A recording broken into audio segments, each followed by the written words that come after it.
Je cède maintenant la parole à Monsieur le député de Maurice Richard, porte-parole du deuxième groupe d'opposition en matière de finances, pour ses commentaires d'une durée également de 10 minutes. Monsieur le député. Merci Madame la Présidente. Un budget est un document substantiel et nous allons évidemment prendre les prochains jours pour plus rentrer dans les détails. Mais ce que nous pouvons dire d'ores et déjà, et sans se tromper, c'est que c'est un budget injuste, sans ambition pour le Québec et irresponsable. Injuste car sans grande surprise, nous avons retrouvé dans ce budget la baisse d'impôts dont nous parle le gouvernement. Et pourtant, nombreuses sont les voix qui se sont levées dans les dernières semaines, les derniers mois, et j'en citerai ici que quelques-unes. L'Association des économistes québécois qui disent qu'au minimum, une réduction d'impôts permanente devrait suivre le retour à l'équilibre budgétaire, pas la procéder. Pour l'Institut du Québec, les baisses d'impôts des particuliers promises ne sont pas justifiées d'un point de vue macroéconomique. Pour l'économiste Pierre Fortin, réduire les impôts de façon permanente quand la pression de la demande de services publics est explosive n'aurait pas de sens. Et j'aurais pu citer Force Jeunesse ou même le Conseil du patronat, Madame la Présidente, même le Conseil du patronat. Et tous ces gens-là se trompent. Et pour le ministre des Finances aujourd'hui, c'est important de poser le geste d'une baisse d'impôts injuste. Pourquoi est-elle injuste? Imaginez, Madame la Présidente, imaginez que pour 30% des Québécoises et des Québécois les moins nantis, ça sera $0. Niet, rien, nada, walou, rien du tout pour ces gens-là. Pour l'épicière, pour la personne qui travaille à $30 000 par an, ça sera $128 de retour. Quand pour le PDG et pour les gens qui gagnent des centaines de milliers de dollars, ça sera $800 de retour. Dans quel système ce retour-là est juste? Il y avait pourtant des mécanismes pour rendre de l'argent aux gens qui en ont vraiment besoin, et nous l'avons proposé, nous, à Québec solidaire, qui est le crédit d'impôt pour solidarité, qui permet de toucher 3 millions de foyers au Québec. Mais, contrairement aux propositions du gouvernement de la CAQ, c'est les foyers qui partent du bas vers le haut et non pas l'inverse, comme le propose la CAQ. C'est important de rappeler que, autant pour ceux qui n'auront rien, ou pour ceux qui vont recevoir $800 par an, nous ne serons pas plus avancés si nos urgences ne fonctionnent pas, si nos écoles ne fonctionnent pas, si elles manquent d'enseignants, si le toit coule, s'il n'y a pas de place de CPE. Le ministre des Finances nous a dit qu'il était fier de ce qu'il proposait. Je vais me permettre de lire quelques titres de journaux. Expliquez-moi comment peut-on être fier d'amputer notre richesse collective de 2 milliards par an tous les ans de manière définitive. Pour la santé et les services sociaux, l'urgence de Maisonneuve-Rosemont est fermée jusqu'à 8 heures, sauf pour les cas instables. Crise des urgences pour les enfants, pas d'opération pour le petit Alfie. Réduction des listes d'attente, les médecins manquent de ressources pour opérer. En santé mentale, Madame la Présidente, prévenir le suicide a un coût qu'il faut assumer. Santé mentale des jeunes, liste d'attente doublée, délais critiques en Outaouais. Pour les services à domicile des aînés, 41 000 Québécois en attente. 41 000 Québécois en attente. Les soins à domicile sont en crise. Pour les crises des délais d'appareils judiciaires, crise du système judiciaire, près du tiers des dossiers risquent d'être abandonnés.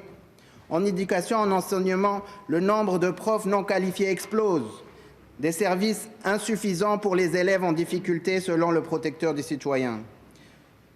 Pour les services de garde, les places limitées en services de garde scolaire, de nombreux parents essuient des refus. Le manque d'éducatrices en milieu scolaire force les parents à prendre le relais.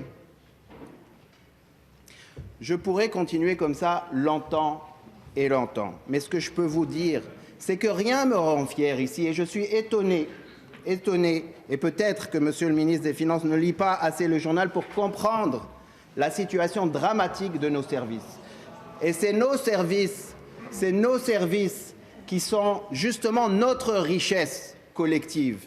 Et nous, à Québec solidaire, nous allons nous battre pour cette richesse collective et nous allons renouer avec ceux qui ont bâti le Québec et qui ont bâti cette richesse collective dans les années 60 et 70 et non pas nous inspirer des autres conservateurs que nous avons vus dans un Québec plus moderne, que ce soit au Parti libéral ou au Parti québécois. Car dans ce budget, il y a donc un appauvrissement collectif, mais il y a aussi une offre bien insuffisante pour les travailleuses et les travailleurs du service public. On parle ici du 9% d'augmentation sur 5 ans dont a déjà parlé le gouvernement. 9% sur 5 ans avec l'inflation que nous avons vécue dans les dernières années, c'est bien insuffisant. Nous n'allons pas être capables de retenir les personnes dont on a besoin et encore moins d'embaucher toutes les ressources dont on a besoin, en technologie, en santé mentale, en éducation et j'en passe. Les crises sont nombreuses, Madame la Présidente, et nous avons besoin de les adresser de front. Et nous priver de 2 milliards, ce n'est pas une manière d'adresser la crise du logement, la crise des services publics ou la crise de la santé mentale. C'est un manque d'ambition, et nous l'avons dit, c'est injuste. Mais ce n'est pas seulement un manque d'ambition et une injustice. C'est aussi irresponsable, Madame la Présidente, sur la crise du siècle, qui est la crise climatique. La crise du siècle qui est la crise climatique. Il n'y a même pas ce qui couvrirait de quoi garder les services du transport en commun à flot. J'ai ici le dernier rapport de GIEC qui est sorti il y a 2 jours et je vais le déposer à Monsieur le ministre. Peut-être qu'il n'a pas lu tous les autres dossiers. Celui-ci est une synthèse des anciens. Et ce qu'il nous dit, c'est qu'on manque d'ambition. On manque d'ambition pour lutter contre cette crise-là. À la place, on entend d'un côté nous dire qu'il faut absolument diminuer les dettes du Québec, de l'autre côté que carrément l'argent qui irait vers le Fonds des générations irait plutôt vers des baisses d'impôts. Est-ce que vous avez vu, Madame la Présidente, un jeune avec une pancarte dire « Moi, je veux des baisses d'impôts » ? Est-ce que vous avez vu, Madame la Présidente, un jeune avec une pancarte pour dire « S'il vous plaît, la dette qui est aujourd'hui à 39%, il faut la descendre à 30%? » Je ne sais pas quelle connexion ce gouvernement a avec les futures générations, mais ce que je peux vous dire, c'est que dans toutes les pancartes de toutes les manifestations de la jeunesse du Québec, il y a un sujet incontournable, c'est la crise climatique. Qu'est-ce qu'on se retrouve dans ce budget? Pour chaque dollar investi en transport, il y en a 71 sous pour la voiture et seulement 29 pour le transport en commun. On n'a toujours pas abandonné le 3e lien, Madame la Présidente. En 2023, 2 jours après ce rapport du GIEC, je pense qu'il est temps. Il est temps pour ce gouvernement de prendre ses responsabilités pour les prochaines générations. Il est temps pour investir, pour pouvoir, pour toutes les maisons qui sont mal isolées au Québec. On a des centaines de milliers de maisons qui sont mal isolées et il n'y a aucun nouveau programme pour pouvoir améliorer l'efficacité énergétique. En 2023, alors qu'on sait qu'on va manquer d'électricité, c'est irresponsable. Donc, pour conclure, Madame la Présidente, nous allons devoir nous battre pour les 4 prochaines années, pour les Québécoises et les Québécois, pour toutes celles et ceux qui savent que notre richesse collective, c'est de pouvoir être en bonne santé, c'est que nos enfants puissent aller à l'école, c'est pour que les aînés puissent avoir une opération à la hanche sans attendre 1 an avec toutes les douleurs qui y sont associées. C'est une justice fonctionnelle. Nous allons aussi nous battre pour les prochaines générations, pour que dans les prochains budgets, on aborde enfin la question climatique de front. En attendant, Madame la Présidente,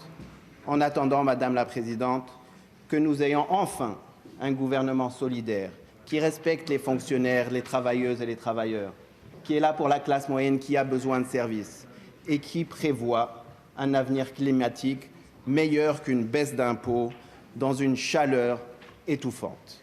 Merci, Madame la Présidente.